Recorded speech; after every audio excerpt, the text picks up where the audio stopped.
Lecoq. La parole est à Yvan Lachaud. Merci, Monsieur le Président. Ma question s'adresse à Monsieur le ministre de l'Économie, des Finances et de l'Industrie. Monsieur le ministre, le 29 janvier dernier, le Président de la République a annoncé que la France allait taxer les transactions financières.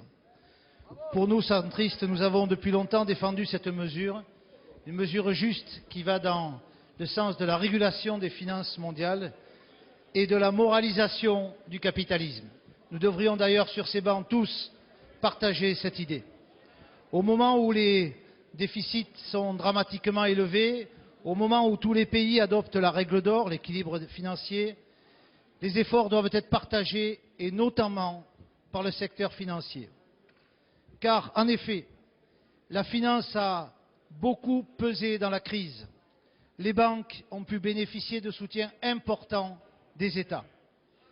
Il n'est pas normal que les transactions financières, il n'est pas normal que les mouvements de capitaux ne soient pas taxés, alors que les produits de consommation courante de première nécessité, un kilo de pommes, un pot de yaourt, sont taxés.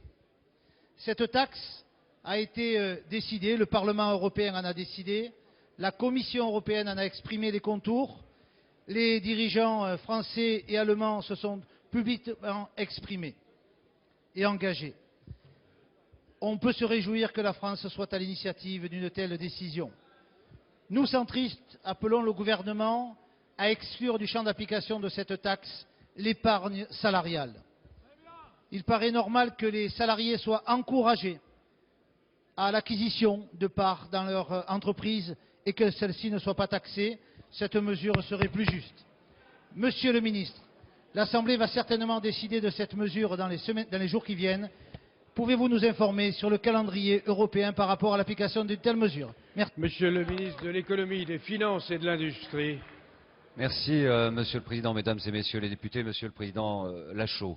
D'abord, merci de rappeler qu'en effet, la France a été aux avant-postes depuis la grande crise mondiale de 2008-2009 sur les problématiques de re-régulation du système financier, d'encadrement naturellement des rémunérations et de mise en œuvre d'un débat mondial autour d'une contribution du secteur financier à la résorption de la crise financière que nous traversons. Ce chemin s'est largement éclairci dans le cadre de la présidence française du G20, puisque nous avons même obtenu de la part du président américain un engagement sur ces bases-là, c'est-à-dire d'une réflexion, y compris de la part des États-Unis, sur une contribution sous forme de taxe du secteur financier au financement des dégâts provoqués par cette même crise. Le même esprit nous anime naturellement à l'échelle européenne. Nous avons, avec l'Allemagne, engagé un processus de discussion. J'ai été mandaté avec Wolfgang Schäuble par le président de la République et par la chancelière allemande pour apporter une contribution franco-allemande auprès de la Commission, ce que nous avons fait à l'automne, et la Commission a commencé à proposer un projet de directive. Nous souhaitons accélérer, et la France n'attendra pas la directive et la mise en œuvre de cette directive pour mettre en œuvre cette taxe. C'est la raison pour laquelle, cette semaine, l'Assemblée se prononcera sur cette taxe qui visera les actions, la finance à haute fréquence et naturellement la spéculation sur les dérivés concernant les titres souverains. Nous avons obtenu la semaine dernière la signature de 8 autres ministres des Finances pour accélérer le calendrier, saisir la présidence danoise et faire en sorte que, si possible, les calendriers soient synchrones. Nous ne pensons pas que ce sera synchrone. Nous voulons que cette taxe soit opérationnelle le 1er août de cette année pour la France, qu'à la fin de cette année, nous ayons les perspectives de la directive et qu'ensuite, cette taxe soit mise en œuvre